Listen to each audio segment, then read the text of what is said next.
ओम साईकाल का जय गुरु माँ सबको। मेरी गुरु श्री लाडली सरकार के चरणों में कोटि कोटि प्रणाम। तो कैसे हो दोस्तों आप सारे। तो मुझे लगा कि एकादशी से रिलेटेड एक वीडियो बनाते हैं आज, क्योंकि कल है वैकुंठ एकादशी जो बहुत बड़ी एकादशी होती है। तो मैंने सोचा एकादशी पे एक वीडियो बनाते हैं। तो एकादशी से रिलेटेड इंफॉर्मेशन है आज की वीडियो में। चलिए शुरू करते हैं।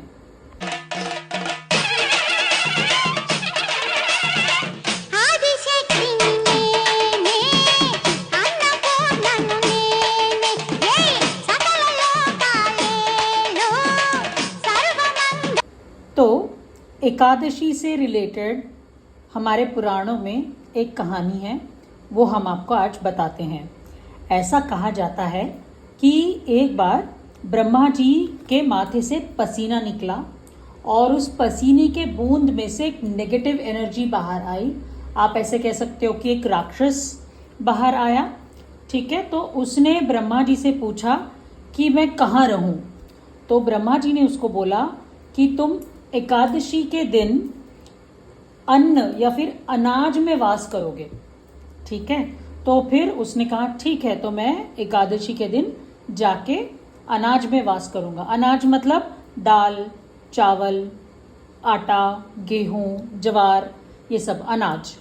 तो इसीलिए एकादशी का व्रत होता है और इसीलिए एकादशी के दिन अनाज खाने की मनाही होती है। तो हमारे सनातन धर्म में तो उपवास करना, फास्टिंग रखना, व्रत करना कई हजारों सालों पहले से है। लेकिन अभी रिसेंटली कुछ साल पहले की बात है, जब एक जापानीज बायोलॉजिस्ट थे जिनका नाम था योशिनोरी। तो उन्होंने ये साइंटिफिकली प्रूव किया कि व्रत रहने से, फास्टिंग रहने से हमारी इम्यून सिस्टम, हमारी इम्यूनिटी बढ़ जाती है और हमारा इम्यून सिस्टम एकदम से एक्टिवेट हो जाता है। हमारी बॉडी में जितनी भी छोटी छोटी बीमारियां होती हैं वो अपने आप क्यूर होने लगती हैं फास्टिंग रहने से, व्रत रहने से। तो उनका ये जो साइंटिफिक रिजल्ट जो भी इन्होंने अपना तर्क रखा, उसके लिए उनको नोबेल प्राइज मिला है। बताओ, जापानीज के वो बायोलॉजिस्ट हैं, उनको नोबेल प्राइज मिला है, जबकि व्रत हमारे कल्चर में, हमारे सनातन धर्म में हजारों करोड़ों साल पहले से है। और आजकल के कुछ बुद्धिजीवी होते हैं जो ज्यादा पढ़ लेते हैं, उनको लगता है ये व्रत करना, उपवास करना बहुत ही अनफैशन वाली बात है, बिल्कुल पुराने जमाने की बात है, ऐसे सोचते हैं। फिर वो लोग एक नया चीज अपना लेते हैं, डाइटिंग करना। ठीक है, तो ये fasting is nothing but dieting ही है एक तरफ से, जिससे हमारा मेटाबॉलिज्म बैलेंस रहता है और हमारी इम्यून सिस्टम एकदम एक्टिवेट होती है और हमारे बॉडी की एनर्जी को वो सेव करता है। तो it's a really good thing. तो कभी भी व्रत करने से चूके ना, कभी भी ये मत सोचे कि ये तो बहुत पुराने जमाने की बात है।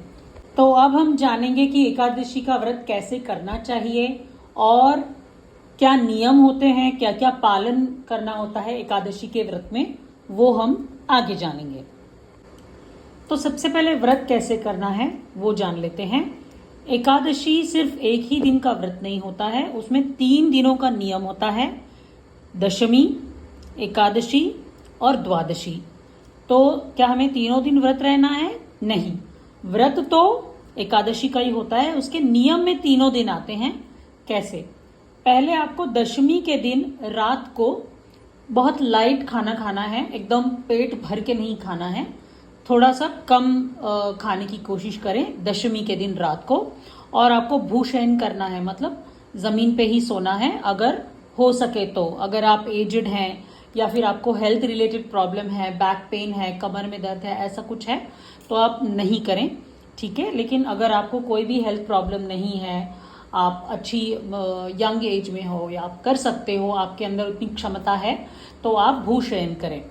ठीक है, उसके बाद एकादशी का व्रत अगले दिन होगा और ऑब्वियसली उस दिन आपको बिल्कुल भी अन्न नहीं ग्रहण करना है, मतलब दाल, चावल, रोटी, सब्जी, नमक, मिर्ची, ये सब आपको नहीं खाना है। आप फ्रूट खा सकते हो, फ्रूट जूस पी सकते हो, और आप क्या कहते हैं, साबूदाना खा सकते हो। जैसे साबूदाने की खिचड़ी हो गई, ठीक है, आप वो बना के खा सकते हो। साबूदाने के वड़े भी कुछ लोग खाते हैं, तो आप वो भी खा सकते हो। तो ये अलाउड होता है। कुछ लोग इवन चाय कॉफी भी अवॉइड करते हैं एकादशी के व्रत में।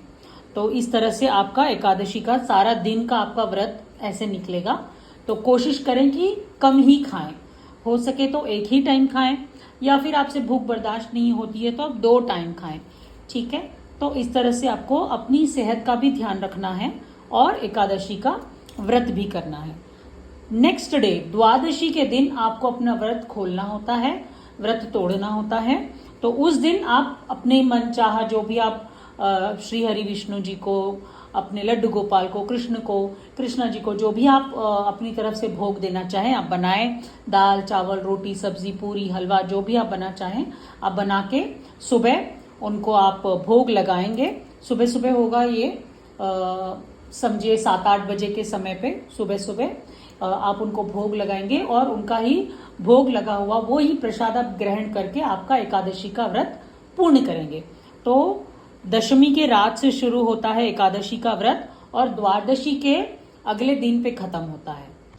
एकादशी के दिन सुबह आप स्नान कर लेंगे और अपने मंदिर में बैठेंगे, माँ भगवती के सामने, विष्णु जी के सामने, जो भी आपके भगवान, आपके इष्ट हैं, उनके सामने आप बैठोगे, लड्डू गोपाल कृष्ण जी के सामने आप बैठोगे, और आपको संकल्प लेना है।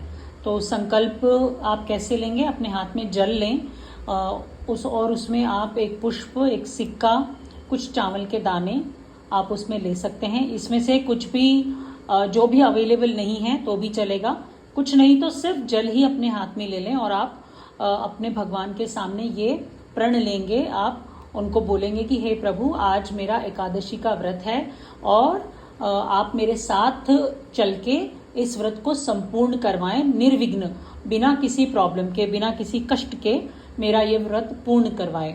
इस व्रत में मैं निराहार व्रत रहूंगा, मतलब मैं कुछ नहीं खाऊंगा, या फिर अगर आप फलाहार के साथ कर रहे हैं तो मैं फलाहार के साथ व्रत करूंगा।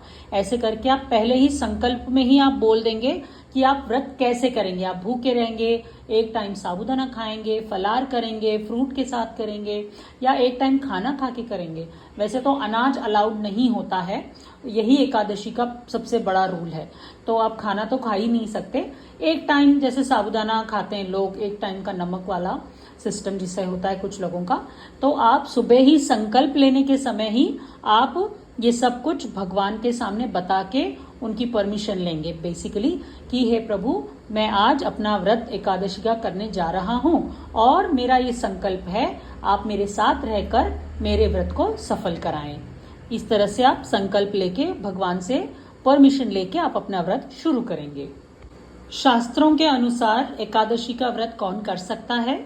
12 साल की उम्र के बाद और 60 साल के अंदर, तो 12 से 60 एज जो होती है वो एज ग्रुप वाले लोग ये व्रत को कर सकते हैं। लेकिन उससे ज्यादा भी वृद्ध हैं तो वैसे तो नहीं करना चाहिए, लेकिन उनकी इच्छा है, अगर उनकी बॉडी अलाउ करती है, अगर वो सेहतमंद है, उनको कोई प्रॉब्लम नहीं है, कोई मतलब किसी तरह का उनको किसी तरह की बीमारी नहीं है, जैसे शुगर, हार्ट पेशेंट, ऐसा कुछ उनको कोई दिक्कत नहीं है, एकदम हेल्दी हैं, तो वो भी कर सकते हैं। प्रेग्नेंट लेडीज ये व्रत नहीं कर सकती, और जिनको जैसे मैंने बताया हेल्थ इश्यूज है, उन लोगों को भी ये व्रत नहीं करना चाहिए। अब हम एकादशी के नियम देख लेते हैं। एकादशी व्रत करने के कुछ नियम होते हैं, क्या करना चाहिए क्या नहीं करना चाहिए, उससे रिलेटेड हम जानते हैं, ठीक है। तो सबसे पहले एकादशी का मतलब क्या है? एकादशी मतलब 11। तो 11 क्या है? तो सबसे पहले हम जानते हैं कि एकादशी का मतलब क्या है। तो ये 11 जो नंबर है, ये 11 चीजें हैं। हमारी 5 ज्ञानेंद्रियां, 5 कर्मेंद्रियां और 1 हमारा मन, ठीक है। तो हमें क्या करना है? हमारी 5 ज्ञानेंद्रियों को स्वच्छ रखना है, 5 कर्मेंद्रियों को भी स्वच्छ रखना है, ठीक है। तो पहले तो हम 5 ज्ञानेंद्रियों के बारे में जान लेते हैं। ज्ञानेंद्र क्या है? हमारी इंद्रियां मतलब हमारे सेंसेस, मतलब कान, नाक, अपनी जबान, आँख, स्किन, ये हमारा जो हमारा चर्म है, ये हमारी इंद्रियां हैं, है ना, ज्ञानेंद्रियां, जिनको इंग्लिश में हमारे सेंसेस बोलते हैं, राइट। तो कानों, इन 5 ज्ञानेंद्रियों को हमें स्वच्छ रखना है, साफ रखना है, पवित्र रखना है। कैसे रखेंगे हम? कानों से कुछ भी हमें गलत नहीं सुनना है, ठीक है। और नाक को कैसे स्वच्छ रखेंगे हम? मतलब स्मोक नहीं करना है, ठीक है। और मुंह को कैसे साफ रखेंगे, पवित्र रखेंगे? अपनी जुबान को हम नॉनवेज नहीं खाएंगे, ठीक है। आंखों को कैसे पवित्र रखेंगे? कोई भी गंदी चीज हम देखेंगे नहीं, ठीक है। और स्किन भी वही है, हमारी स्किन से हम कोई भी गंदा काम नहीं करेंगे। तो इस तरह से हम हमारी 5 ज्ञानेंद्रियों को पवित्र रखेंगे। और जो 5वीं हमारी ज्ञानेंद्रियां हैं, मतलब जो सेंस है हमारी स्किन, उसको कैसे पवित्र रखेंगे? ऑब्वियसली स्नान करके। तो उस दिन हमको बहुत पवित्र रहना है, साफ सुथरा रहना है, झूठ नहीं बोलेंगे हम, ठीक है, किसी की चुगली नहीं करेंगे हम, और कुछ गंदा सुनेंगे नहीं, गंदा देखेंगे नहीं, गंदा खाएंगे नहीं। तो इस तरह से हम 5 ज्ञानेंद्रियों को साफ रखेंगे। अब हम आपको बताते हैं 5 कर्मेंद्रियां क्या हैं और उनको कैसे साफ रखेंगे, पवित्र। हमारी 5 कर्मेंद्रियां होती हैं हमारा मुख, हमारे हाथ, हमारे पैर और हमारे मलमूत्र विसर्जन करने वाली जगह, ठीक है। तो ये 5 हमारी कर्मेंद्रियां हैं। हम मुख को कैसे पवित्र रखेंगे? ना किसी को गाली देंगे, ना किसी की चुगली करेंगे, ना ही किसी को कुछ गलत बोलेंगे, ना ही झूठ बोलेंगे, ठीक है। ये हमारा पहला कर्मेंद्रिय है कि हम हमारे मुख से गलत नहीं बोलेंगे। हाथों और पैरों को भी पवित्र कैसे रखेंगे? मतलब हम अपने हाथों से किसी का बुरा नहीं करेंगे, चोरी नहीं करेंगे, या फिर आप समझ लो किसी जीव की हत्या नहीं करेंगे, मच्छर ही क्यों ना हो, ठीक है। हम किसी को मारेंगे नहीं। पैरों से भी वही, आप किसी को हर्ट नहीं करोगे, तकलीफ नहीं दोगे। जितना हो सके ये ध्यान रखें कि हमारे पैरों से भी किसी को तकलीफ ना हो। और जैसे मैंने बताया, चौथा और 5वां कर्मेंद्रिय हैं आपके मल और मूत्र विसर्जन करने की जगह, वो उसको भी पवित्र रखेंगे। वो कैसे करेंगे? हम ब्रह्मचर्य का पालन करके। तो ये जो एकादशी का दिन है, उस दिन आपको ब्रह्मचर्य का भी पालन करना है। और आखिरी है 11वां, हमारा मन। तो मन तो अगर समझ लीजिए, ये 5 कर्मेंद्रिय और 5 ज्ञानेंद्रियां, ये जब आपके पवित्र रहेंगे ना, आपका मन अपने आप ही पवित्र हो जाएगा। आपके मन में बिल्कुल भी गंदी भावनाएं नहीं होंगी, आप गंदा सोचेंगे नहीं, आपका मन भक्ति में ही लगेगा, प्रभु में लगेगा और मेरे श्रीहरि में लगेगा। तो इस तरह से आपका मन भी पवित्र हो जाएगा। और ये ब्रह्मचर्य का पालन आप करेंगे दशमी की रात से एकादशी का पूरा दिन, द्वादशी के सुबह व्रत खोलने तक। तो ये पूरा समझ लीजिए ऑलमोस्ट होता है 30-35 घंटे का जो समय होता है, दशमी की रात से द्वादशी के मॉर्निंग तक आपको ब्रह्मचर्य का पालन करना होगा। और जो मैंने बोला है कि हमारा सबसे पहला कर्मेंद्रिय हमारा मुख, किसी के साथ बहस ना करें, किसी को गलत ना बोलें।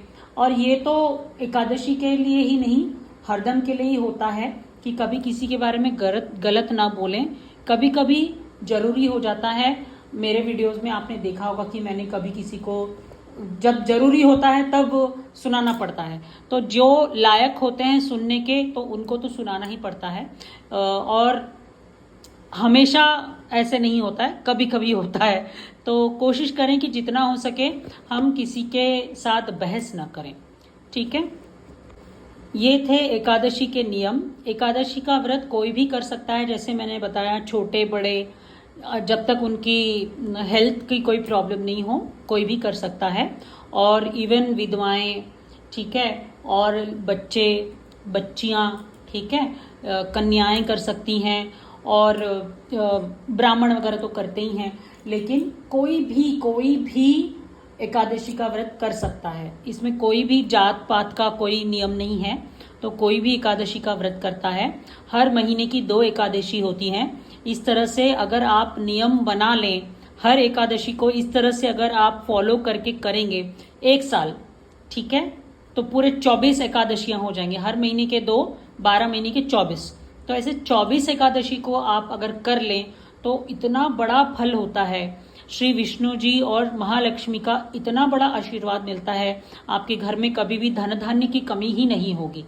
तो ये मैं नहीं कह रही हूं, ये शास्त्र में लिखा हुआ है कि एक साल जो पूरे 24 एकादशियों को इन नियमों के साथ करता है तो उसके घर में कभी भी धन और धान्य की कमी नहीं रहती है। तो एकादशी बहुत बड़ा व्रत होता है। कल यानी 23 दिसंबर भी वैकुंठ एकादशी है और मेरी शुभकामनाएं सबके साथ है। हम सब एकादशी का व्रत करेंगे और माँ भगवती, महालक्ष्मी और श्री विष्णु जी का आशीर्वाद पाएंगे। ओम साईं काल का जय गुरु माँ।